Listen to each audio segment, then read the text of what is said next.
welcome to Remember 64, where this week we're a unicycling robot.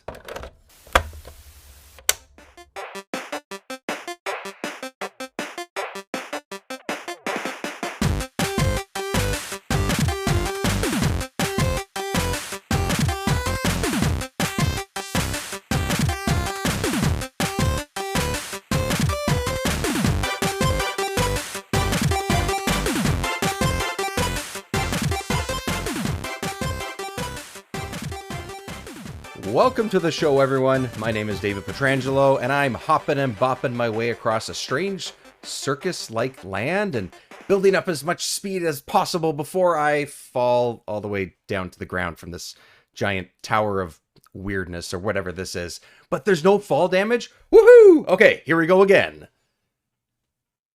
Jiggy, how's it going, buddy? Welcome to the show, sir. Hey, I'm here. You're here too. Jiggylookback back once again.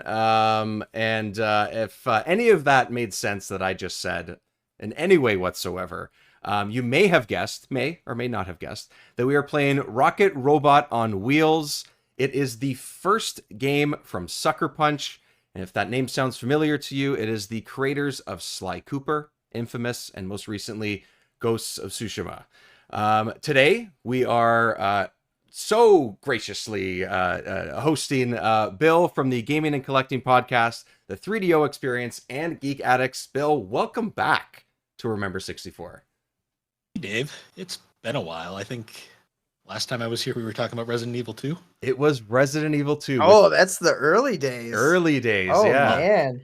Fun fact, I was the first guest of this show. You were. You want to go way back. That's awesome. You're on level 2, and it is still one of the most popular episodes on the feed because it is just all about the knowledge of collecting, all about the sort of like weird world of collecting, retro games and stuff like that. And I think when I started the show, I said, you know what, this is a great way to just start things, like this is something that people that might be listening to the show or the shows like it, like yours, Bill, that are wondering like, why is this stuff so goddamn expensive? Why is it so hard to find? All that kind of stuff. And I think that is just like an evergreen situation for people in our shoes. So, and I have said this one quote from that episode. It has stuck with me for almost 2 years at this point. I've told this to numerous people that when it comes down to it, everybody just wants their stuff back. And that is what you told me in that episode. And it rings true every single day of our life. What's funny is like, I re-listened to that episode like a while back and I was like, it's very still on pretty accurate to what's going on in the collecting scene. But I'm like, in a lot of places, it's much worse now than it was then.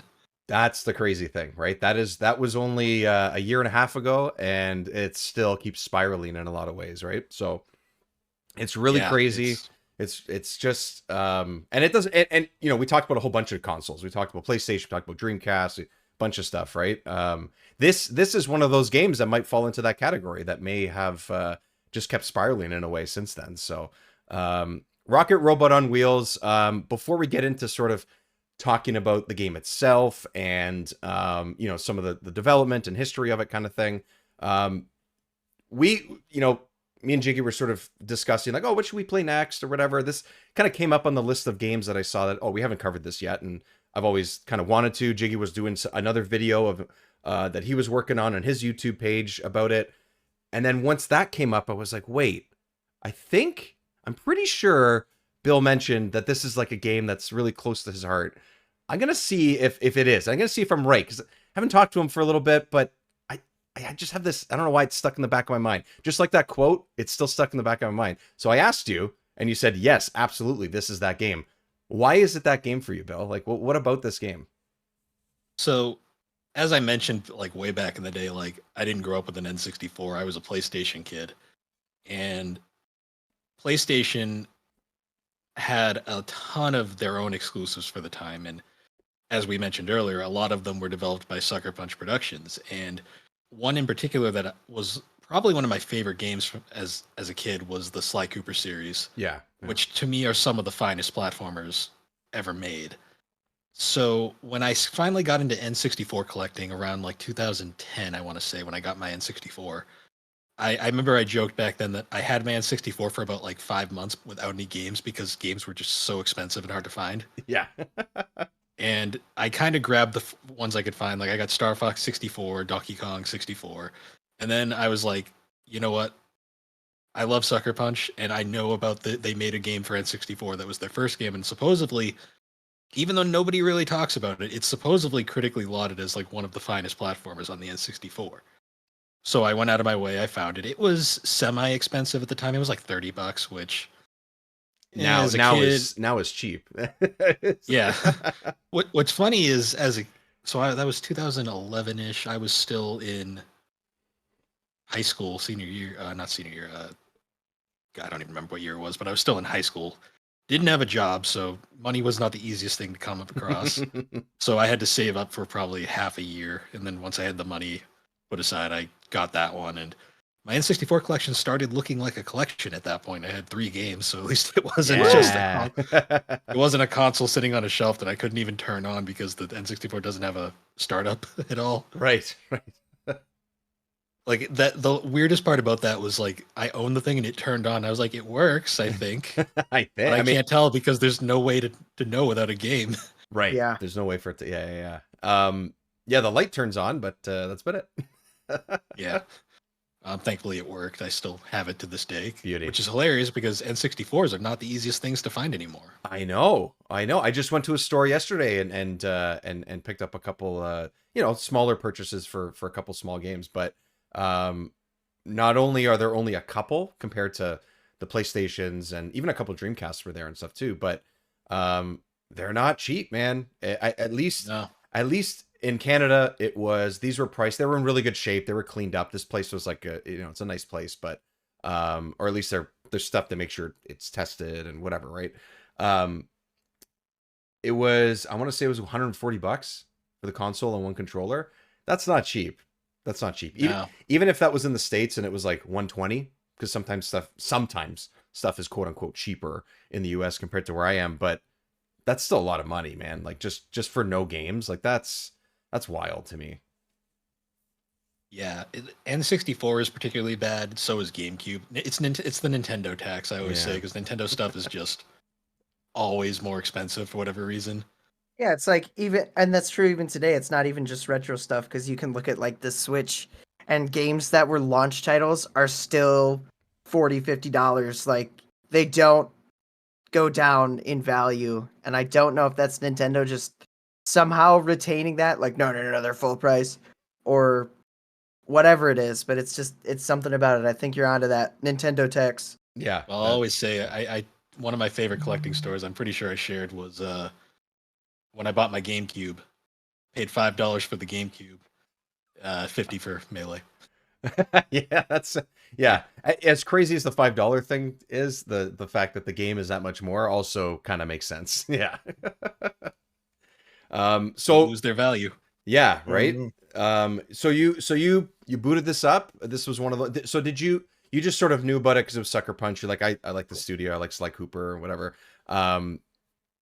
Do you remember if you were like, pleasantly surprised, or if this was what you expected, or did you know anything about it before you turned it on?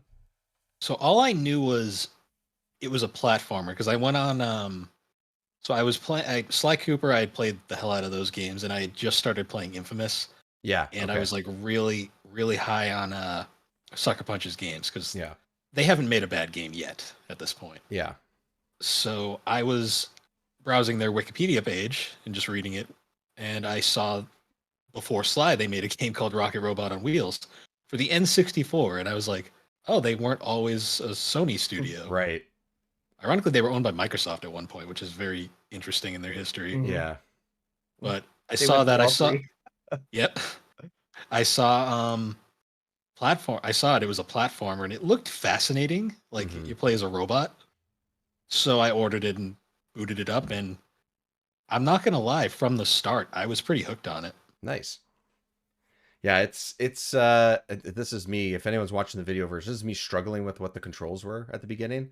I was so bad at this at first. I was like, what am I doing? How does this control? And we'll get into it. But very unique feeling platformer. It is. Yes, exactly. Yeah, we'll get into it for sure. But I think that you mentioned Microsoft as well, and from when I was sort of doing research and all that kind of stuff here, um, Rocket Robot on Wheels, its founders came from Microsoft, and they decided to start this studio. They decided to start Sucker Punch, and just kind of create a game for the N64.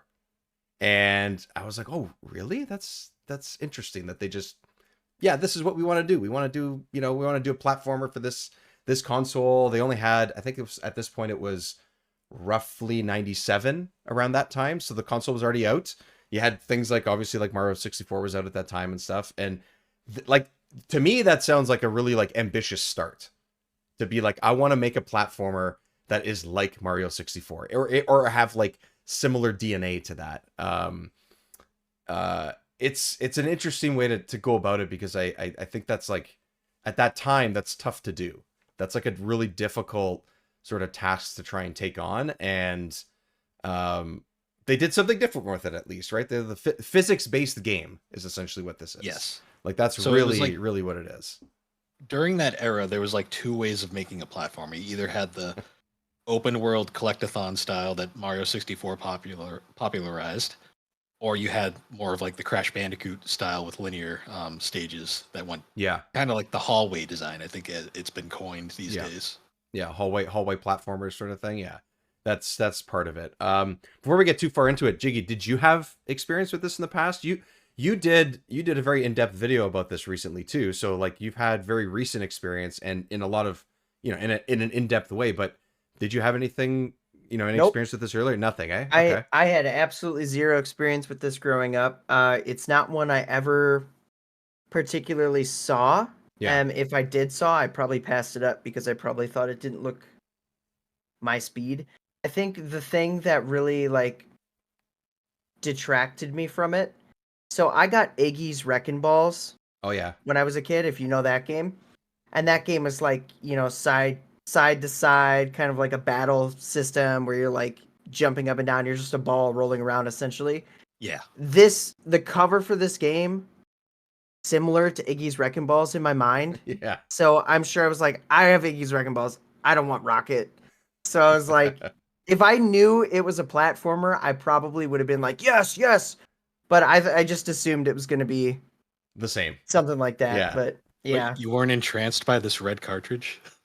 The red cartridge is cool, but I don't know if I don't even know if there was a way to know that it was a red cartridge, because you'd go to the store and try and rent it, and the box is just there, right? Like, that's like, for me, I recognized the cover. Like, I honestly did, and I don't know that I knew a whole lot about it until I remember you saying stuff about it, Bill, because I really honestly don't remember. So there's actually a very interesting thing about this game is you notice Ubisoft published it. Yes. Yeah. And there was actually a promotional tape that Ubisoft sent out that had like a bunch of their games that they were showing off. Because the tape famously had Rayman 2, Tonic Trouble, and then it had Rocket tacked on as a third game. And that was one of the few ways people really knew about this game when it came out. Yeah, so when I was researching and everything, they had Sucker Punch basically almost completed this game and still had nobody to publish it. So they're just working on their own dime, in their own studio, and just sort of like, I find that crazy, because that could be so daunting, because you're just starting off. You need money, obviously. You can work as long as you want, but if you're going to be working for like a year and a half on something and have no money coming in, or very little coming in, like, what are you supposed to do? How do you even feel like you're going to succeed if you don't even have a publisher at that point? And Ubisoft was the company, so they got turned down by PlayStation, by Sony, because Sony didn't think that Rocket was enough of a mascot, and they didn't want the fact that this game was also coming out for the 64. They didn't like the fact that was the case. And that was probably the bigger thing than the mascot thing. I'm sure it is. Yeah, because I read the mascot thing. I go, yeah, but Sony still has trouble with that. Like, in my opinion, anyway. Well, you don't like?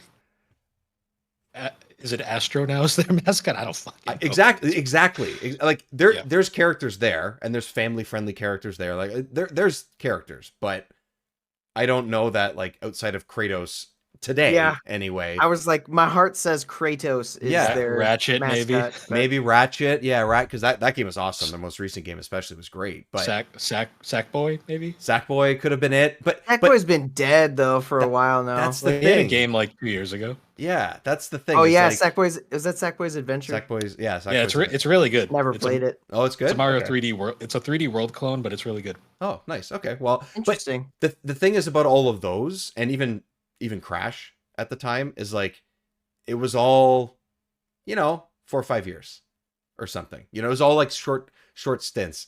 You can't really compete with Mario. I understand that, but that excuse for like not being a mascot, like that's, come on, really?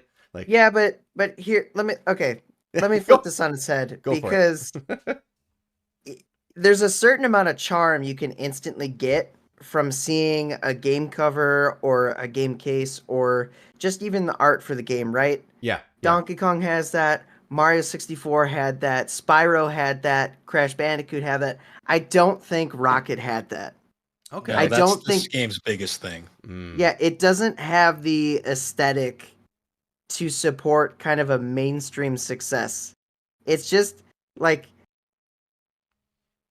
it's kind of lame. I don't know. He's speechless. Like it's not a bad game by any means. Like don't get me wrong. I'm just saying like there's literally clowns on a ball rolling around, and they make like old school squeak noises jingle or something. Yeah, and jingle noises. Yeah. It's like This It's game just silly. is very much the perfect example of a retroactive hit.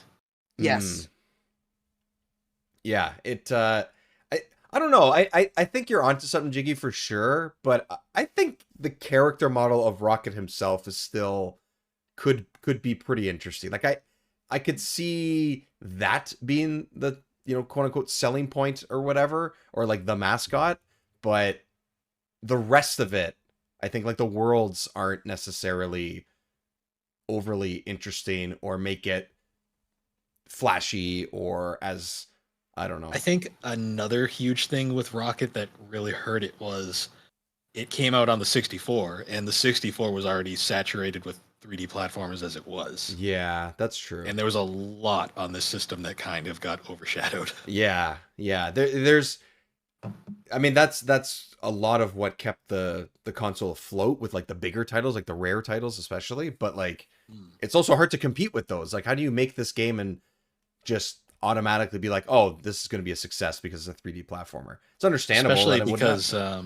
Nintendo famously or infamously patented the camera controls to the C buttons, so no other studio could use those. it's like, Really? I didn't actually know that. That was the thing. So Nintendo Wow, actually that's crappy.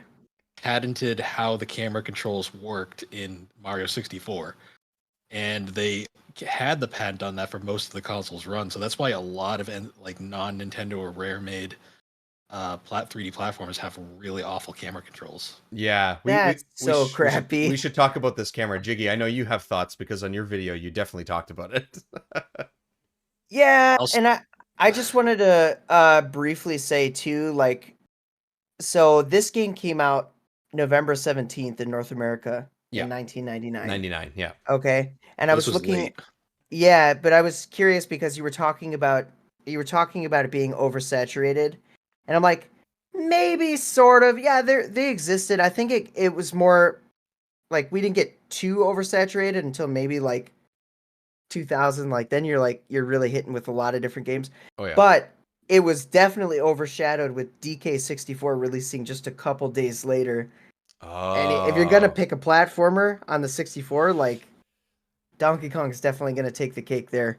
I mean, everyone's gonna go to So- Donkey I mean- Kong because it's recognizable, right? Like you're just Yeah, gonna, yeah, it's yeah. just gonna happen, and Probably. people know that it's coming. That so- release date was unfortunate, I think. Yeah, that's a Probably good a point. probably a controversial opinion, but I'd rather play Rocket. I'm not gonna lie. Ooh. Yeah, controversial. I hate this camera. Oh, so yeah, the camera's not great. I will say it's better than a lot of the Yes. non-Nintendo cameras. Like it's better than Tonic Trouble. I'll say that.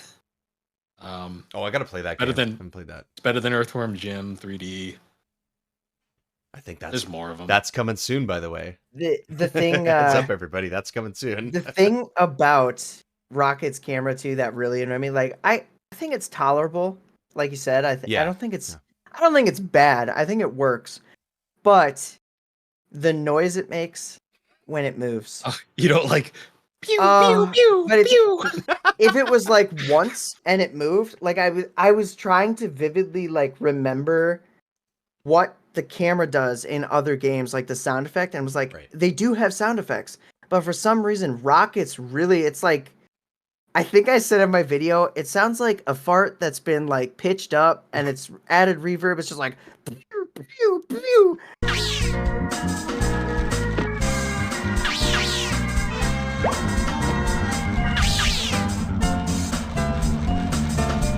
It's like like, I know what it is.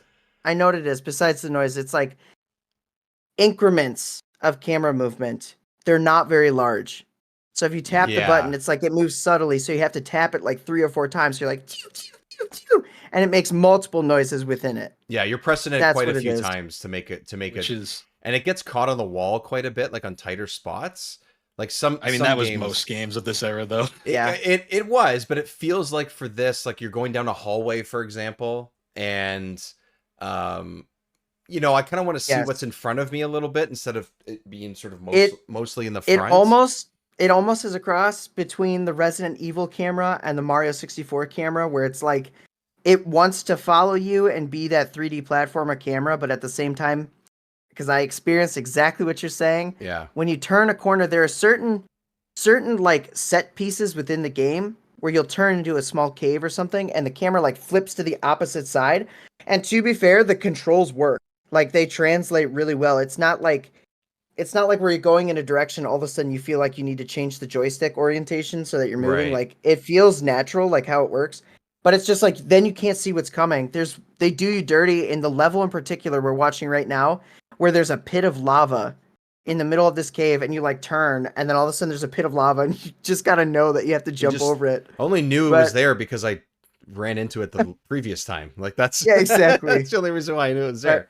I think before we get too far into like all this stuff too, we have to just sort of mention that the fact that this game is yes a 3D platformer, but it also is very physics based. Like I mentioned that earlier, but like Yes. there's like this is based around physics, which yes, sure, happens in a lot of games. They try to have some sort of physics in it. But a lot of platformers in the 90s and even a lot of the 3D platformers and stuff, Donkey Kong, Mario, whatever title you want to pick, sure, there's like physics based in it, but it's not as precise, I would say, and it's not as necessary to complete a lot of the tasks, and especially the actual platforming itself. So, for example, you want to go up a ramp as Donkey Kong or as Mario and Mario 64, you can kind of just run up it and it's okay, right? But in Rocket, and as Rocket, you have to sometimes make sure that you have a little bit of a running start, or you need to hop your way up that hill or that ramp because you need momentum because you're on a unicycle essentially. You are a robot on one wheel. And I think that is a very inventive idea for the time, for sure, and definitely ambitious. Like talk about ambitious of wanting to make this your first game and stuff. Like that's great and everything. I just every once in a while I was like, I wish it was just a little bit less. I don't think it's clunky, but I feel like sometimes those platforming elements where you're on something that's really thin, or you're going up ramps that are sort of turning and things like that, it's almost too difficult sometimes, in my opinion. I don't know if it knows how difficult it wants to be. Yeah.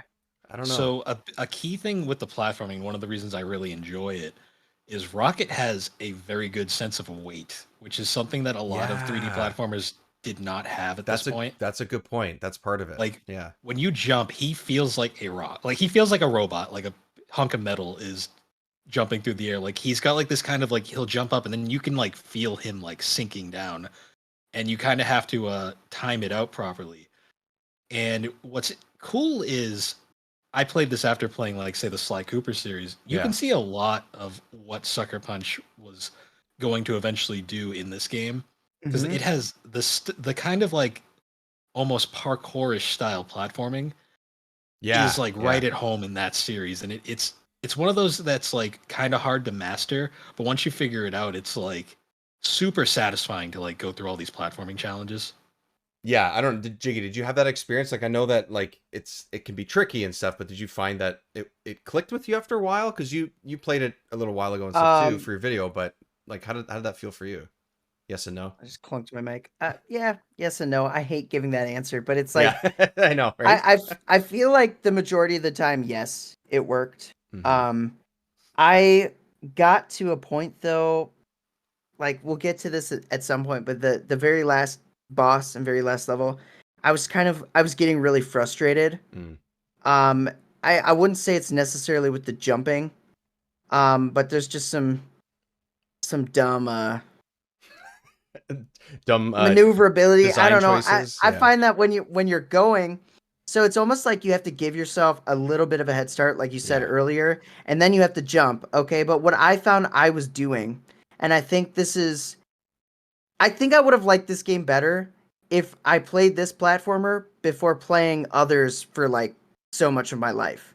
Right? Right. I'm so used to not these controls, and it's not to say I can acknowledge they're not bad, but the fact that I couldn't just like go off a platform and then jump or like do my double jump and make it, like you would go off a platform and it would just trigger your double jump, but your double jump wouldn't be as high as it would if you actually like took the time to do it right. Yeah. So that was like a blunder for me constantly. I was constantly falling or coming short for my jumps and a lot of like falling down to the bottom and then having to scale all the way back up. And Those that was parts just frustrating. those parts sucked. Yeah, like I think especially early when you don't have as many abilities or you're not as comfortable with the controls and the camera for sure. Like without the double jump, I felt like I couldn't get any platforming done. Not gonna lie, like it It's was, and it's not that long. It's like an hour and a half of play or something. Like it's not crazy, but early on, I think like they should have made the double jump a little bit earlier because you can really sort of Hmm. save yourself in a way. Maybe it's too much of a crutch. Maybe I should learn to be better, but I don't know. so it's the controls have like a flow to them, which is like something that is very common now in like very artsy platformers you see like nowadays, where it's kind of like you have to like you're the key to like getting through the challenges is you have to keep moving, like you can't like stop and like time it Yeah, out. yeah. It's like it's the momentum, right? Like it's all physics based, so like your momentum matters, and that's not what you expect with games like this, right? You Mm. expect Okay. to just, you know, go. Like you said, Jiggy, like you were saying, just jump and just go, right? So, anyways, you're gonna Yeah. say, yeah. I was going to say, first off, I don't have a compulsive form of movement in this game, which is a little irritating to me. Like, usually you have something like Link has like constant rolling. Yeah, yeah, yeah. Donkey Kong 64, I do like cartwheel, jump, Cart tailspin. Like, yeah. you know what I mean? Like, I wanted something like that to like feel like I was moving faster than I was. Um, totally lost my trail of thought. I wanted to say that, but what did we say right before that? Just remind me. We were talking uh about. what? Just like the momentum and everything? Like and the platforming? Gosh, can't believe I totally lost my thought. It'll come back to me. Oh, yes, it came back to me. Yes. Okay, I was gonna say what is like super annoying is yes, they want you to keep moving. They want you to go fast. I would say for the most part, your tractor beam, like as a tether, as grabbing things, Hmm. works great, right? Yeah, it's What fun. I don't like is that you use that for combat as well. Okay, and the Uh combat, it's just you grab an enemy and you jump in the air and you slam them down. It's like So it's a ground pound I essentially. actually yeah, want to talk about the combat real quick. let's do it. Okay, go for it. I had an interesting experience with it. I didn't realize initially the first time I played this that you could pick enemies up. Oh, So same. I was Same, throwing man. bombs and items at them, Yeah. which I was like, oh, this is a cool combat That idea. works. Yeah. And I was like, oh, that's cool. But then I would have to run into the problem where like I would throw a bomb and it would blow up and it damage me as well. So I was Yeah. like, Yeah. okay, this isn't great. So then I kind of had this thought. I realized, oh, I can pick the enemy up. Oh, I can throw the enemy at the bomb. This is genius. And then I quickly realized, oh, I can just ground pound and kill the enemy by picking it up. Yeah, essentially, yeah. I was like, well, that's convenient, I And they give guess. you health too. Yes. But Yeah. here's the thing I wanted to capitalize on with the tractor beam and moving fast, right? And you can't think about it. There are stages that require. I'm looking at this one in particular. I think I just hated this stage. It's like the first or second one. Yeah, it's You really have to grab bombs and move through these cave systems.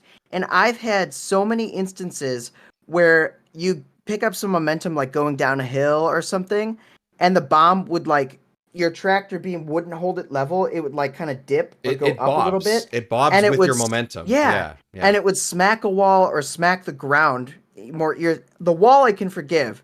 The ground is irritating because then it would blow up. I had this one part in particular where you're sitting on a platform, you have to descend to the like bottom level, and Oh as yeah. you have to grab a bomb, go to this platform to descend down, and as you're doing it, like I must have done it like 8, 9 times, and I would sit in the middle, not moving. I'm not moving. I'm sitting in the middle. I have the tractor beam like right in front of me with the bomb. Boom! It explodes just by like the Just platform because it's moving. It pulling you hits a down. wall. I don't know. I Yeah. couldn't tell why it was blowing up, but I had to do it until finally I got through it, and I was like, yes! And then I threw it on the ground and accidentally like blew it up. And I had to do it again, but I got it right after that. Oh, you So, did? Okay, that's good. but it was so needlessly irritating. So it's Um, that's the whole physics based gameplay part of it, right? Is that like yeah. they put in physics and they program in physics to pretty much everything in the game, right? I Mm. think that particular issue I ran into too in a few instances. I understand where they're going with it, and I don't hate it or anything, but I do think it would get rid of a few headaches if the tractor beam would just be, hold things in place. Like just keep it in one place and that's it. I like the way it works. I like that you can use it, like all these things. Like it's good, but sometimes it's like, well, just make the choice to make one thing a tiny bit simpler. You know what I mean? So, Or um, if when you pick up items, maybe it just puts it like directly above your head or something. something, yeah, something like that, Something right? just a little bit higher than because it's actually like below your head. It's kind of like your body level. Like Yeah, it holds it like right about here, right? yeah. But like for Um, example, if anyone's trying to picture sort of like if you're not watching like the video and stuff, but if you're picturing it, it's like a beam, like you said, sort of at neck level, shoulder level of like a person, if you were a person like that. But like if you were to jump, the bomb or whatever you're holding kind of bobs with the momentum of your body. Yep. Again, I think that's a cool idea and concept, and the fact that's what they went for, I think is really mhm. interesting. In some aspects, that's where I got confused, where it's like not confused, but I just tried to say to myself like, well, is this a kid's game or is this an adult's game? Because that's hard to pull off as someone who may not be as Yeah. experienced. Like if I was playing this when it came out, I would have been, and then I just get killed by an enemy really quickly, and I didn't even see. I mean that happens in games, I guess, but but if I was playing this as like an 11 or a 12-year-old when this came out, I don't know if I could wrap my head around some of those sections at least. It's But a hard one. it This isn't is. the Yeah, it is easiest. hard. I kind of like that it doesn't hold your hand though, at all. I I don't mind it. I think it's kind of interesting. Like I don't mind the fact that it's like, although it doesn't hold your hand, but some of the sort of like mini tutorial like instances where it tells you what you need to do when you get your new ability, or when you go into a new area, and it kind of gives you some information when you talk to the little robot head or whatever. It gives you something. And then you kind of have to figure it out yourself from there. And I'm okay with that. Like it doesn't have to be perfect, but every once in a while I was like, I wish the introduction to some of these abilities that you get, for example, or introduction to some of the worlds were just like a touch simpler. That's all. But otherwise, I still had fun. It can be frustrating, but and nowadays a lot of these can be frustrating in some ways, I think. Most old platformers are kind of frustrating at There's times. always elements of it, right? Yeah, exactly. I'm trying to like. And so one thing I wanted to point out was that that whole just because I know it's published by Ubisoft, I don't know if they've how much of a hand they had in this game, if any at all. But I I don't like believe much. Yeah. but I love the when you go into a level and leave a level, I was like, that's so Tonic Trouble. I mean, literally, it's what happens in Tonic Trouble. It's cool. You're like disassemble and then reassemble. Yes, that's Yeah. a I cool really like animation. that. Yeah, It that is felt it cool. felt very Ubisoft. Oh, okay. Yeah. So Go ahead. one Go ahead. thing I really enjoy about this game is its level design. Not so much the designs itself. Some of the levels are a little frustrating. It's these levels aren't massive, because I think one issue some of these games have are like one of my biggest gripes with Donkey Kong 64 is that it's the levels are just too big at times. Some of them are And huge. Some of them are huge. you kind of like it's very hard to do a really big expansive platformer and make it interesting. It's like one of the reasons why like all these open world games just annoy me nowadays, because they're just empty and barren, and like it's really Yeah. hard to fill them with stuff. These levels are all very medium sized. Like there's not they're big enough that they're interesting, but they're not like so big that you like feel like it's going to be a struggle to find everything in them. Yeah, what I find interesting about what I notice as you get further along, I kind of realize it more and more. But I think it's interesting because some of them don't feel big at all. Like the first couple ones, I'm like, oh, this is pretty. Especially the very first one, like that one seems very close. You're sort of just on like a beach island type thing. But like I think some of them you end up collecting like these machine parts that open you up to a whole other area that you didn't have before. So the level does feel like that sort of medium to small medium size, and then all of a sudden it opens up to more. And sometimes there's like most of the time there's more an intricate platforming section. There's sometimes a couple more tickets that you need to collect, and the little machine parts or whatever they call them. I can't remember what those are called. And the level just feels different, and it feels bigger, and it feels like there's more going on, and it's not just, hey, there's a couple little like rooms where you can find some tickets and then you move on to the next one. I like that part of it too, is the fact that like it's not just what's in front of you. After you do a couple things, you open up to another section, and that's fun too. I know a lot of these games kind of have that idea, but for some reason it was more and more entertaining as it went on for me. I enjoyed that part of it. So Did you guys have so first off, have you completed it? yes. I've 100%ed it once. Ooh. Okay. Good. I did not 100% So it, that's for sure. But I did Oh, not so you got the 100% it. very boring, lifeless ending. I don't even know. I think I did look it up. I don't remember what the Oh yeah, I do remember now. If you don't 100% it, you don't get the ending. you don't get an I ending. do just Yeah. ends. Well, yeah, but I know I know what happens. I did look it up. I did not. What happens in the non-boring ending, the actual ending? The owner of the park renames it from Rocket World. he names it from like Wubby World or whatever it is. Whoopi World or Whoopi World. Yeah. Whoopi World into Rocket World, because Rocket was the true hero, Yeah. and Whoopi looks very upset. Oh, poor Whoopi. And JoJo's in his cage. Also, JoJo's design is just sly. It Yeah, is. yeah. It is. Yeah. It's 100%. They like the Sly. raccoons. Yeah. So, fun fact: if you look at the custom, like the early concept art for Sly 1, Sly's original design was a lot chunkier and like more legit raccoon looking, Yeah. and he looked just like JoJo. Yeah. course. First thing that came to mind when I saw this, like 100% the first thing. So, yeah. But also like Whoopi the Walrus, like looks like his friend too. I'm not super into Sly Cooper, but He kind of looks like Murray to a degree. Murray was a hippopotamus, but I can see I yeah. can see the similarities. Yeah. Also, the very comic book looking like art style, that's just like a Sucker Punch trademark, which I really enjoy in this game. Yeah. Yeah.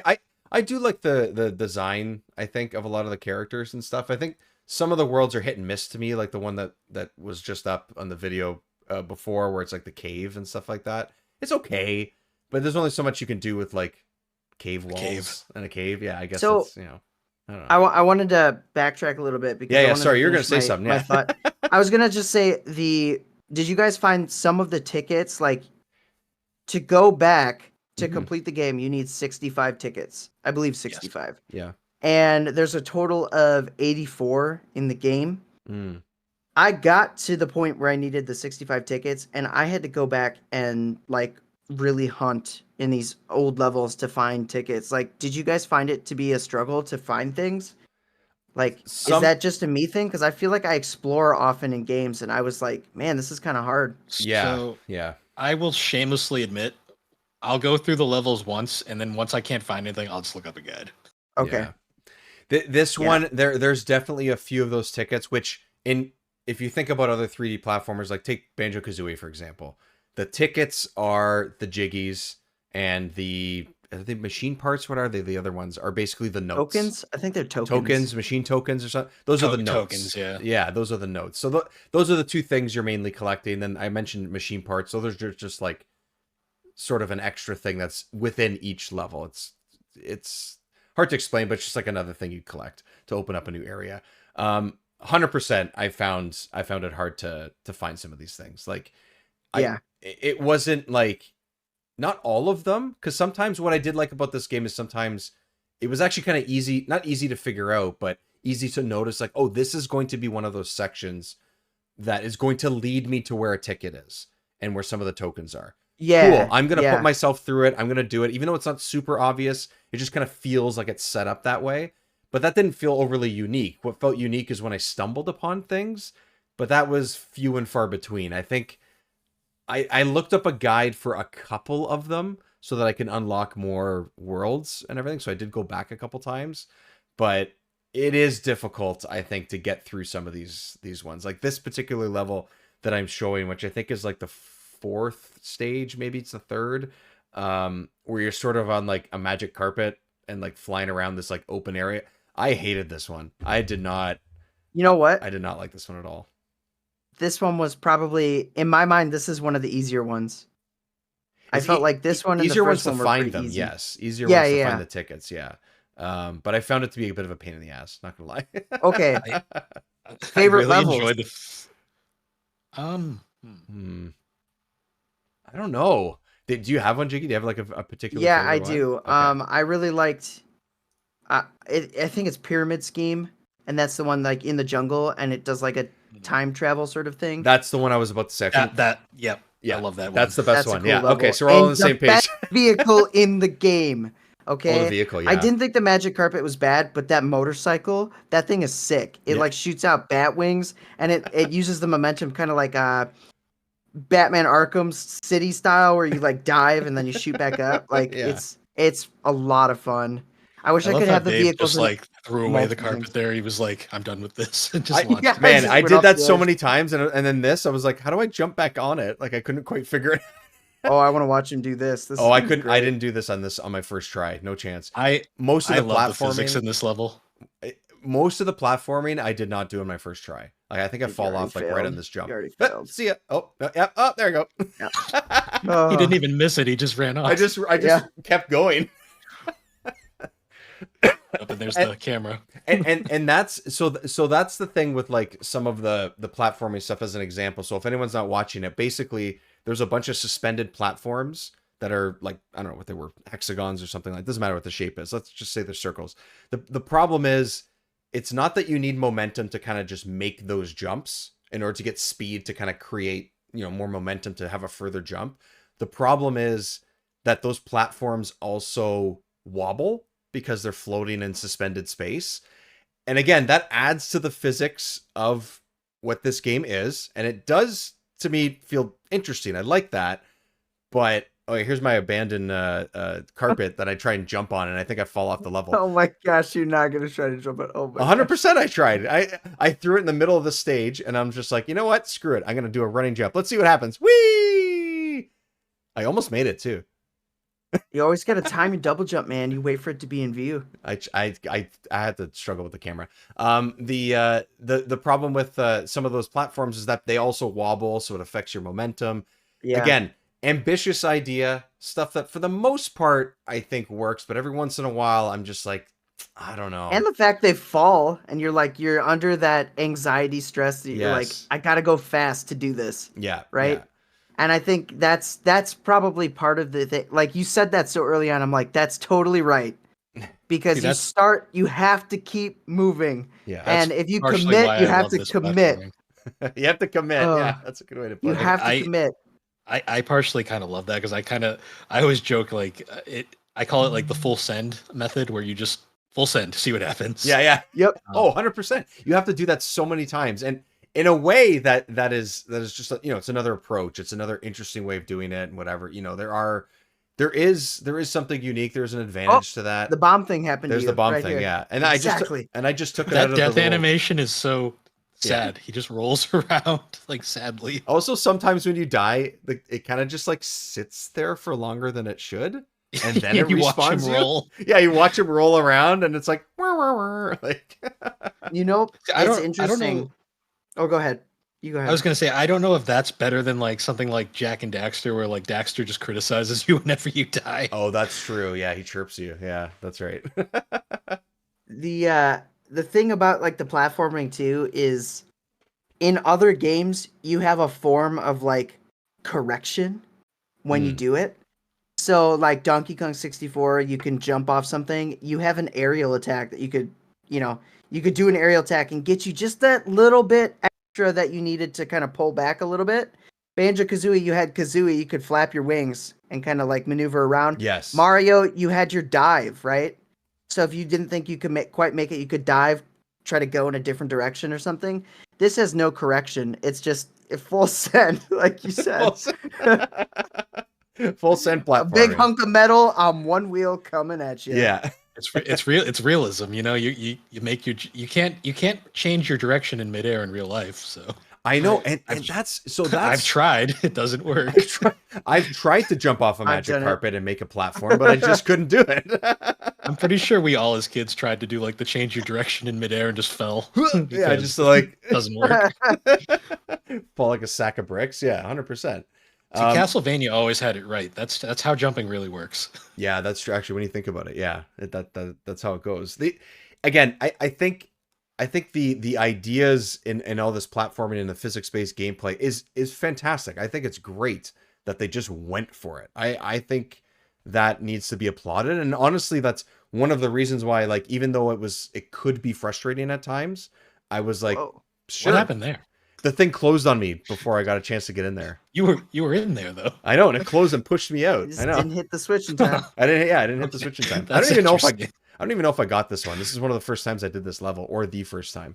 I applaud this game and found I was slightly less frustrated with it because I was like, okay, I see what they're going for here.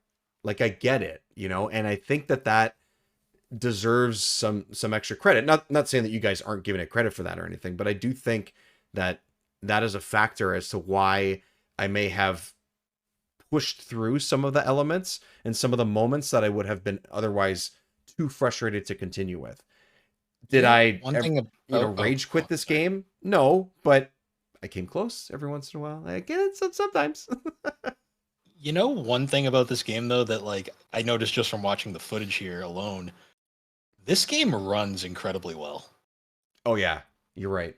Like, especially because the N64 is kind of infamous for bad frame rates and games not running perfectly. Yeah. This game is smooth the whole way through. I had no issue running this game. I mean, I played it on an EverDrive, which is ROMs of all these games and stuff, but like it worked really well. I had no issues with it whatsoever. I didn't hit frame rate problems at all. I think you're right. I don't know if you guys did, but I didn't have any of those kinds of issues. The game has a lot going on at points. Like even like this particular instance, the magic carpet area, it's a big expansive space. There's things moving and flying around. You're also moving at a pretty high clip. Like it pushes the limits of what you could probably do in this. And for the most part, the draw distance is pretty good in this as well, I found. So for the time, yeah. For the time. That's about for the time. Yeah, not a whole lot. I would say one of the reasons why we're getting such good performance is there really is a lack of enemies in this game. Yeah. There's no AI enemies that really come at and attack you. There's the clowns. Like they're just kind of nuisances, but they just show up every once in a while here or there. Like for the most part, this is a big empty space that you're just moving rocket. And when you do have an enemy like one of those flying cars or something, it's a flying car. There's no animations on it besides it's like moving around in a space, Yeah. Like they didn't really. I think it's just for what it is. It runs better. It's just not pushing all those polygons and that information as much as it needs or as much as it would have otherwise. Yeah. No, I think you're right. Yeah. It also puts a lot more emphasis on the fact that the real challenge is the platforming. There's no like Yeah. need for like added fluff. I think that's what it is like they want you to just hit up the platforming and that's it. You know, this is me trying to explore a level that I just can't figure out how to. At this point, you just gave up and you're like, I'm just gonna explore now. I think I just fell off the level and I was like, all right, well, next time. I'll just there die you here. go. So that's the other thing is like that actually reminds me of a point where I think the respawn and the save stuff in this I wrote down as a note. So respawning, like the game's not easy, but like you fall off a stage, for example, in this particular one where there's no ground, you just fall into the clouds. It'll respawn you at the closest sort of quote unquote spawn point that you come across or that you are activating. And that I find that to be somewhat forgiving. Yeah, I think that's pretty good. Some games don't even do that. See, like he's just rolling around when he dies, and then he respawns. So I think there's something to that. I think that helps a little bit. You know, it's quick. You respawn, you go to an area, and you can just pick up where you left off. When you die completely, you start at the beginning of the level, but for the most part, you can get back to where you were fairly quickly.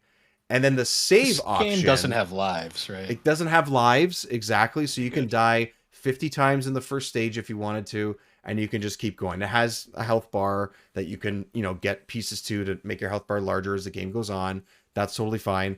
And then I don't know. I wrote this down saying to like sort of thinking to myself, I don't know if this is unique at the time in like 98, 99, but a save and quit option, is that a thing at this point?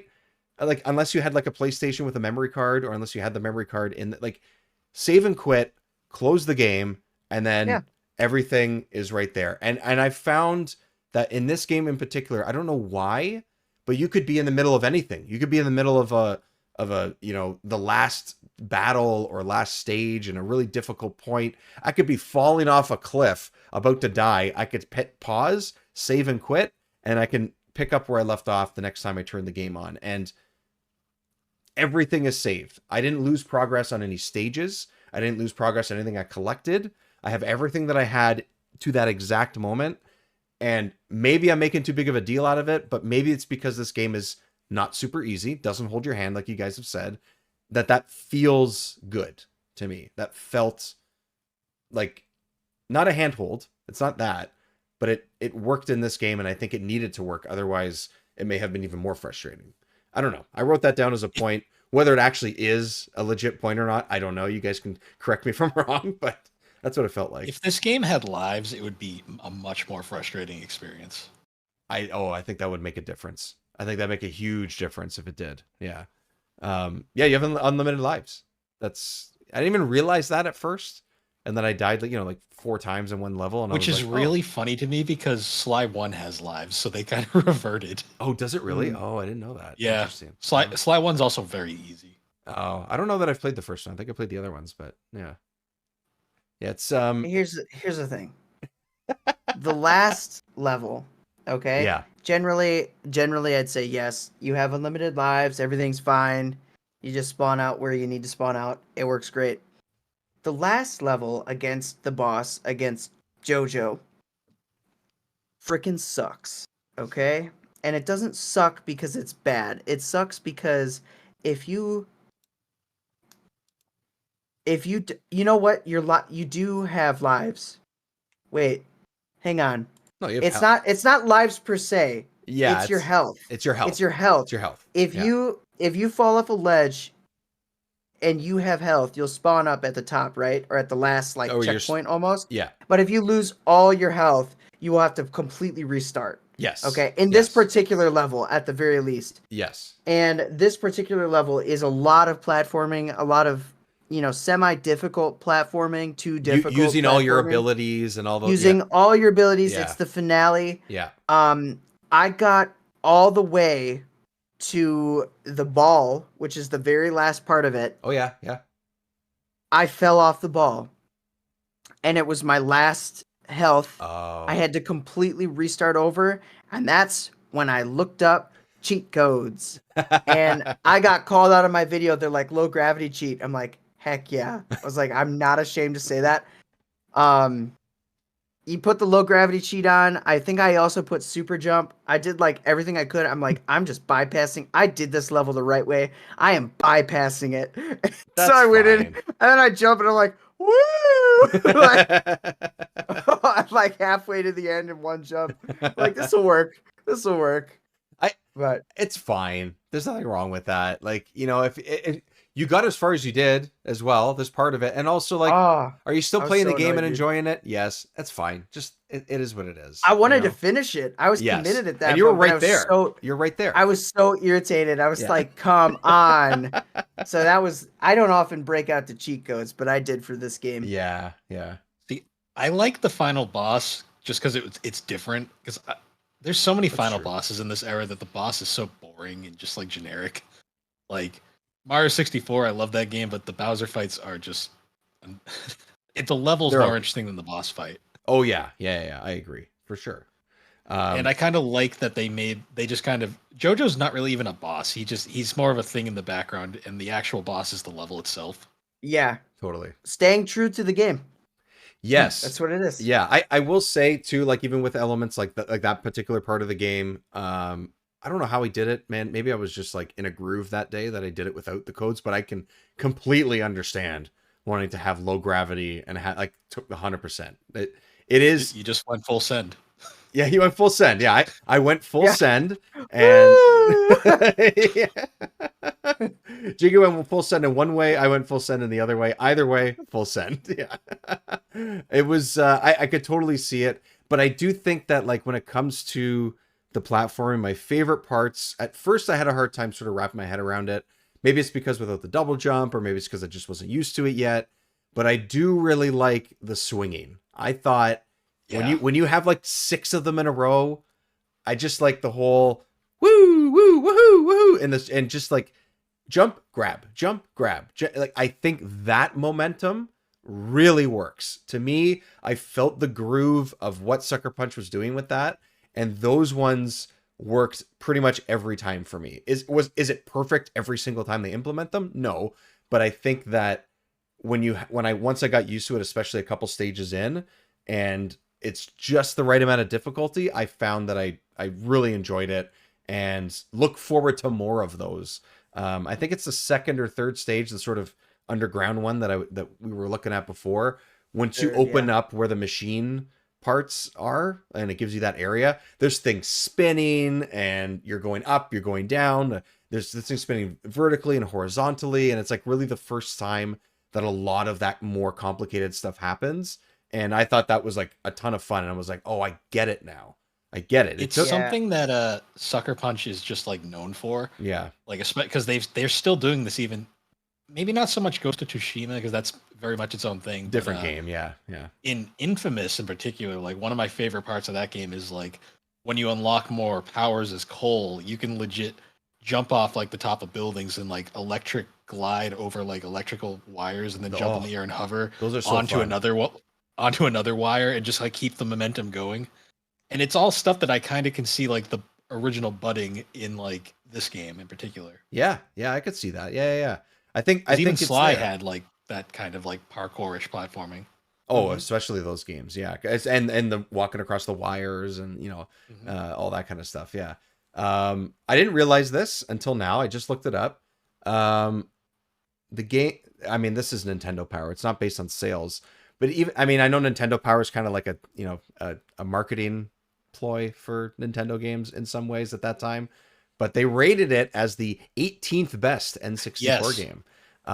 Which is interesting because it was very unknown Yeah, at the time. and that was in their 20th anniversary issue, which I think would have been around this time, around in '99. So I'd like to see this list. I should look it up. Yeah. But wait, Oh, when was this? there's This was some in interesting games that's 1999? above. Yes. Okay. Yeah, this was late. This was before this was when the console was still out. I'm sure there Yeah. was Okay. I'm sure Yeah. there was lots of other games that were not out yet, for sure. And I wanted to Did you guys do Roller Coaster Tycoon? yes. Oh, this is Yeah. it right here. I have a video of it. Perfect timing. Perfect timing. I did this one, and it was I think I did one where I collected like the tokens, and then I made another one that did all the numbers where I could get the actual ticket itself. I thought this was gonna be a bigger thing in this game. Like, No, it's very early on, and then they kind of forget about it. Yeah, yeah, yeah. it was like one of those things when people talk about this game, they show this clip. Right? Yes. They show the roller coaster. When you see a trailer, you see the roller coaster. It's on the freaking game cover. There's the roller coaster. In the back. And you think it's going to play a major factor in this game. It's the first level, and then it never shows up again. Yeah. Nope. And it's cool. I liked it. I wish I could have built more roller coasters. Yeah. Also, I was built fun. the one that we're watching right now that I built. I built the loop like by accident, and I was like, I'm just gonna try and see if I have enough momentum and see if it works, and it did. I was like, fuck yeah. Yeah. Basically, if anyone isn't watching, what it is you go to an area at a theme park and it lets you build a roller coaster, but you have to take momentum into play here, where you have to make sure you go high and make sure that rocket goes down on the roller coaster in order to go back up again and collect 5 points that will give you your ticket in it. But you can do loops and you can do some zigzags and whatever and stuff like that. But it's basically just gives you like this little rectangular area to build your own roller coaster, and it's kind of cool. It kind of pulls out in like a separate little like mini menu almost, it looks like, and you just kind of use the joystick and the A and B buttons to create a new little like roller coaster. And you can do whatever you want for the most part within that confined space. And I liked it. I thought that was kind of fun. I thought it was cool. I wish it came back though. I agree. Yeah, it happens once and then never again. I know. It makes sense. You're in like a theme park. Okay, I get it. But like, I don't know. Maybe maybe do like some other kind of track. I don't know. Figure it out. Like, there's got to be a way that you can do Well, it. they have the mine cart. The mine In cart. this Yeah. level. Yeah. And that you don't build that track. I know. It's there, and in fact, they actually take you off the track for like half of it. Multiple times. Yeah. Yeah. Like, come on. Yeah. I wonder if it was like a memory thing, because N64 Oh. games lacked a memory at the time. Yeah, that's true. That's true. That could have been part. I mean, it always feels like that's pretty much an issue almost across the board. It feels like with these larger games. And again, not again, but that reminds me, it's not a really long game, but there's a lot to do in this, and there's a lot to collect. Whether you get everything, get the true ending or the full ending or not, there's a lot to do here, and I think there's a lot to master as well. It's not an easy game, but it is something that you can definitely get the feel of, and the more and more you play it, I think the more and more you feel like confident in being able to do these platforming sections. When I was looking up sort of reviews of it and stuff, I want to find exactly what it said. Okay, this is a review that happened at the time. I don't know what Next Gen is. I don't know if that's like a magazine, I believe. Magazine, I guess, at the time. This person, Doug Truman, wrote, "It's an attractive, almost anti-violent 3D puzzler with graphics intended for kids, but with some puzzles whose level of challenge is more appropriate for adults." And I think that is perfectly on point. good. Yeah, I Yeah. think that is a great way to sum this up. I don't think any of that's a negative, but it is something to be aware of, I think, if you're going to go into this game and you haven't played it before. I think there's lots of fun to be had here. It's just you have to be ready to not play the same 3D platformer that you're used to, because it is not like the others. I think that's honestly one of the reasons why it stands out nowadays, is just that compared to like a lot of the other platformers on N64, this one really feels like its own thing. Mm-hmm. Yeah, it is, and it absolutely is, I think. Oh yeah, I wrote down the Jojo the Raccoon looks like Sly Cooper. Yeah, I think so. I had a good time with this game. I think once I got the hang of it, I was really gelling with the momentum of it. I was really gelling with the platforming. Yes, I didn't like some areas of it, but none of these games are really all that perfect when it comes to that stuff, in my opinion. But I'm happy I played it. Like, this is a game that was not on my radar whatsoever, especially growing up as a kid. Interestingly enough, I feel like if I knew what this is, or I tried it at a friend's place, I would have definitely gone out and got this and been like, this is cool. It's different. It's 3D platformer. It's got cool music. I like the music, even though it's quite repetitive. I think the music's pretty good. For the most part, other than the camera movements, like Jiggy mentioned, the sound effects are pretty decent, I think. But yeah, I enjoyed this game. I think Rocket Robot on Wheels is worth your time. Just be prepared for some more challenge than you may expect. Jiggy, what You about you, man? What do you think? Like, I sort of I final just thoughts. I think this game. I did a thorough analysis of it You on my did. YouTube channel, and I think that it was overhyped for me on Okay. my Discord. Like people wanted me to play this game, and I'd never played it, and I actually found it at a game store near me, and it was I think I paid $80 for it, but I didn't Mm. really care because that's pretty standard. Yeah. It's pretty around the mark of where it sits. It actually might be on the low end for a cartridge, Crazy. but yeah, which is pretty nuts. But I don't regret playing through it. I think it's fun. I think realistically, you look it up. I think they say like 6-7 hours of like gameplay time for this. I would say I probably sat around 10, Yeah. maybe. Same. Same. Yeah. Uh, yeah. Yeah. I think it's a solid game. It's just different. It's just not what I'm used to, and it's challenging. It's fun. I don't regret playing it. I think people would like it, and especially if you are looking for an N64 game that's a 3D platformer, but maybe just it's a little fresh, right? It's fresh. It feels different. It feels totally different than anything else on the 64. I can't say that, and I'll give it some props for that. I think baseline it's okay to good in my book. Sure. Okay to good. Yeah. Yeah.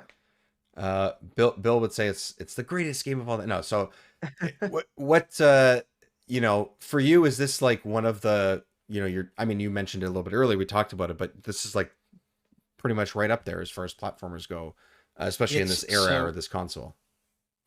so I didn't grow like I said earlier, I didn't grow up with a lot of the classic Yeah, N64 yeah, yeah. platformers, so I came into this with a much different mindset Right. Sure. compared to anyone who grew up with an N64 at the time. Yep. And to me, the best way to describe this game is it's creative. It is by far one of the most, I want to say, ambitious and probably Mm-hmm. unique platformers on N64, which is interesting to me because the N64 had a lot of unique and original platformers, but it also had a lot that basically copied Mario 64. Yeah, that's the Yeah. thing. Oh yeah. And I think this one, to me, is special to me just in the fact that it is basically the bare bone, like the bones of what would become like Sucker Punch's legacy over at Sony, with their incredibly creative and uniquely ambitious like platformers that are full of charm, and they just feel different than like the rest. Like, Mm-hmm. say, like moving on to like their future stuff, like with Sly Cooper. I still think out of Sony's big three platformers, Sly Cooper was the best pure platformer of the three, Mm. compared to like Jack and Daxter and Ratchet and Clank, which had their own strengths in different ways. Sure. Yeah. Yeah. And this is like you mentioned earlier, this is like very foundational for what they did and everything, which is You can great. Yeah. see a lot of the DNA of what to me is Sucker Punch Productions in Yeah. this game. Yeah. Yeah, Yeah. it's all there, and I think you're right. I think this is a special game because of what they tried to do. I do think that is not to say like, oh, they tried to do it and they failed completely. They didn't. I think there's a lot No, it's not here. a failure by any means. Yeah. No way. Yeah, exactly. Um Camera controls better than Croc. That's what you can Yeah. say on that. Better than most N64 platformers. Yeah, it's still that weren't made by Nintendo that or were Rare. made. Yeah, yeah, and that's the thing too. Like, yeah, sure, it's different if you are Nintendo. 100%. That makes a difference. Yeah. Um, yeah. I'm happy that I sort of like semi stumbled upon this thanks to you guys. So, I agree. I think it's a really fun game. It's definitely worth playing for sure. If these 3D platformers are up your alley, like I do think that it is one of those titles that makes a pretty good effort of doing something different, and I think that is definitely something that needs to be experienced, I think so. So before we wrap up, do Yeah. you guys want to hear some fun rocket references in later Sucker Punch games? Yes, Absolutely. 100%. So similar to how like Sucker Punch likes to reference their older games and their newer games, like how in infamous Cole McGrath had a Sly Cooper patch on his backpack, Oh, and yeah, there was a yeah. poster for Sly 4 at the movie theater. Um, an interesting thing is in Sly Cooper 2, there is a grave marker in, I believe, Paris that says Rib Rocket at one point. No, what? Really? Classic. And I believe it says like the year the game came out. Nice. That's There is awesome. also there is also a room in Sly 2 where it's one of the levels, I forget the one exactly, but if you destroy all the items and like furniture in the room, and then you stand on this one platform, the game will zoom into the center of the room, and 3D models, like new models of Rocket and Jojo, will appear in the center that you can look at. What? Just a Interesting. little fun little thing that Sucker Punch threw in there just to see if people could find it. That's great. That seems like super, like that one in particular would be like tough to sort of stumble upon, sort of thing. And then also in their recent, they did their big, like, I think it was like their either 25th or I want to say 25th anniversary. They did like Yeah, that sounds right. this they did a big poster celebrating their basically the games that they made, and of course it had Sly, Infamous, and Ghost of Tsushima on it, but it Mhm. also had Rocket and JoJo in the corner, which was a nice touch. Nice. That's good. That's good. It is one of those games that seems to be a little bit forgotten, whether it's on the 64 or whether it's from the studio and stuff. Or at least it's not at the forefront of people's mind and stuff. So at least they're still Yep. saying like, "Hey, we did this thing." I hope people Number remember it, you know? 18, baby. Yeah. It's also never been re-released, which is one of the other reasons why it's kind of got this mystique to it. Mm-hmm. I think they could find a way to re-release this, and you know, maybe it's not. It's got to be a licensing issue. That's probably the Ubisoft reason. and stuff is probably a problem. I would assume there's something to it with that. But sometimes it's small things. Sometimes it's music. Sometimes it's character design. Sometimes, you know, there's usually something there. But you know, maybe you don't have to pay $80 to $100 to play the game and stuff. Hopefully, you not everyone has to. But if you have a chance to pick up a copy or you have a chance to experience this game, I think it's worth it. I think it's a good game. I think Rocket Robot on Wheels is something that people should try. And as I usually say for people that bring games, I'm gonna say to both of you guys, thanks for bringing this game more to my attention because I'm happy I played it. If not perfect, still a good time and still something that I'm happy I played. So before we get out of here, Bill, let's talk about your stuff online and all the expanding shows that you keep doing and all that. Let's chat about your work. Yeah, so I think the last time I was on, it was mostly still just GNC. I think 3DO existed, but it wasn't active at the time. I think you were like just kicking it off. Yeah. I well, because I did the original like 3 episodes, and then it went on hiatus for a good like half a year just because of logistical reasons. Yeah. Um, but yeah, so my 3 shows I currently have. I have my main show is Gaming and Collecting. That is a gaming and anime based nostalgia podcast I do with my sister Alex, where we talk about a whole bunch of different games, anime, just different stuff from our childhoods. We also talk about some modern stuff every now and then. My second show is the 3DO Experience, which may or may not have been inspired by this podcast. Yes. It is a retrospective podcast talking about the 3DO console, which was famously made by Panasonic. Mm-hmm. And it's essentially a show where me and my co-host Thrak, we go over either the games, we talk about some of the developers, or we talk about the company behind it, the console, basically everything in between. Kind of given sort of a retrospective of this very obscure console from the 90s. It is, honestly, I know almost nothing about this console, about these games. It was something that I knew existed when I was younger, but didn't really know anything about and still don't. I have learned more in just a few episodes of the podcast than I ever have leading up to this point. So even if you don't have any experience with the 3DO like me, it is worth a listen because it is very cool and interesting. Obviously, you guys put on a good show, so I highly recommend it. Thanks. And then my final show, this one recently started. It's more of a spin-off than a new podcast. It releases in the GNC feed directly, but I do a third show called Geek Addicts, which is a pop culture podcast I do with my friend Matt. And we basically just talk about all sorts of pop culture things like gaming, anime, comics, books, all sorts of stuff. Like once a week. The best way to describe it is just two buddies like shoot the shit for an hour every week. Love it. Love it. All that stuff's on podcast feeds.